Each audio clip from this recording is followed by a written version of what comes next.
کون سا مدرسہ مسجد یا جماعت والے ہی سب کا جانے کے منہ سمجھے جاتے ہیں کہ پریشان نہ ہو، کیونکہ حدیث شریف میں آتا ہے دین والوں پر دقتیں. تو اس وقت پوری دنیا میں یہ چیز ہے، یہ نہیں کہ آپ کو یہاں سے نکالا جائے گا، یہ تو جب حالات سر پر آئیں گے پھر دیکھی جائے گی انشاءاللہ. لیکن صرف اس لیے ایک اس بات، بلکہ ہم نے تو یہ سنا ہے، ہم نے اپنے بڑوں سے اور جو ہمارے اساتذہ تھے ان سے ہم نے بن ٹون میں سنا ہے حضرت شیخ زکریا رحمۃ اللہ علیہ کی یہ بات کہ انقلاب اب یورپ سے آئے گا. یہ حضرت کی ہم نے اتھینٹک لوگوں سے بات سنی، اس لیے حضرت نے یورپ کے کئی چکر لگائے شیخ زکریا رحمۃ اللہ نے، اور یہاں مدرسہ کھولنے کی جو تجویز تھی یہ حضرت نے دی. پہلے مدرسے کا مزاج ہی نہیں تھا. حضرت نے وہ جو بری کا مدرسہ ہے مولانا یوسف مدارسہ ان کے خلیفہ تھے، مدرسہ حضرت نے کھلوایا، خود افتتاح کے لیا ہے. دوسرا مدرسہ چپاٹا میں ان کے بھائی ہیں مولانا عبدالرحیم مطالعہ مدرسہ وہاں چپاٹا میں کھولا جامعہ، وہ بھی عیسائیوں کا وہ تھا. اب وہ کیوں کھولا؟ تاکہ علم کی روشنی پھیلے اور ایسے علماء پیدا ہوں کہ جو اس قوم کو ان کی زبان میں متاثر کر سکے. تو چنانچہ اب دیکھ لیں آج سے یعنی 90s میں جب میں آیا تھا کسی بھی مسجد میں انگلش میں تقریر کرنے والا عالم نہیں تھا. 90s میں سب سے پہلے میں آیا ہوں، اور اب ماشاءاللہ ہر مسجد میں ایک یا دو امام وہ ہیں جو انگلش میں خطبہ دیتے ہیں، اور جس جمعہ ان کو خطبہ ہوتا ہے تو جس جوان زیادہ ہوتے ہیں جمعہ انہیں پتہ ہے فلاں مولانا صاحب کا خطبہ. تو یہ ہے واقعی ہے کہ ہاں اگر آپ والدین وہاں ہیں یا ایسی کوئی مجبوری ہے تو اور بات ہے، ورنہ یہ دینی معاملہ یا دنیاوی معاملہ اس کی وجہ سے موو ہونا تو سمجھ نہیں آتا.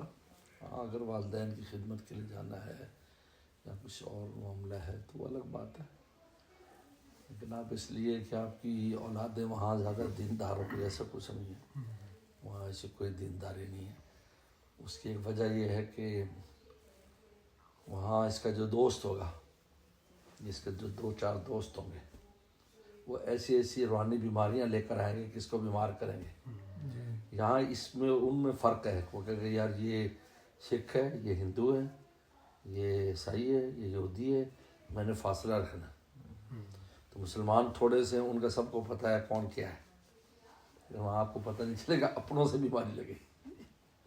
دیکھتے دیکھتے اچھے اچھے جوان، اس لیے وہاں صرف حفاظت زیادہ زیادہ کالج تک ہے، یونیورسٹیز میں نہیں ہے. میں کبھی مشورہ نہیں دیتا یونیورسٹی میں بچوں کو اجازت ہی نہیں دیتا، کیونکہ وہ فاصلہ نہیں ہے نا. بچے بھی مسلمان، بچے مسلمان، پروفیسر بھی مسلمان، لیکن سب بیمار ہیں روحانی. عجیب حالت ہے. تو بہرحال کوئی معاشرتی وجہ ہو پھر تو ٹھیک ہے، والدین کی خدمت کے لیے جانا ہے یا کوئی اور نہیں ہے تو ٹھیک ہے. لیکن یہ ایسے سنی سنائی بات ہے، اس کی کوئی حیثیت نہیں، ایسی کوئی کسی جگہ مینشن نہیں ہے بات.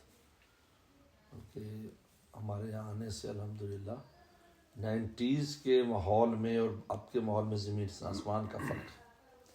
کھلے عام جو سنتے تھے کہ سڑکوں پر فحاشی اور بدماشی کہ وہ ہم اس دور میں ہم نے دیکھی، اور اب ہمیں نظر نہیں آتا. چاہے وہ کوئی بھی ہوں، ہندو ہوں، عیسائی ہوں، کچھ بھی ہو، کسی کی ضرورت نہیں، ان کو بھی حیا اور شرم آتی. 99 میں جب میں تیسری بار آیا تھا تو ہم نے دیکھا کہ ہم ایسے جا رہے ہیں تو 2 انگریز وہاں میں ایسے جس طرح چل رہے تھے سڑک پر، تو ہم 2 مول سمجھ گئے تو انہوں نے ہاتھ چھوڑ دیے اور بالکل ایسے. تو میں نے کہا دیکھو کتنا ان میں بھی حیا آ گئی.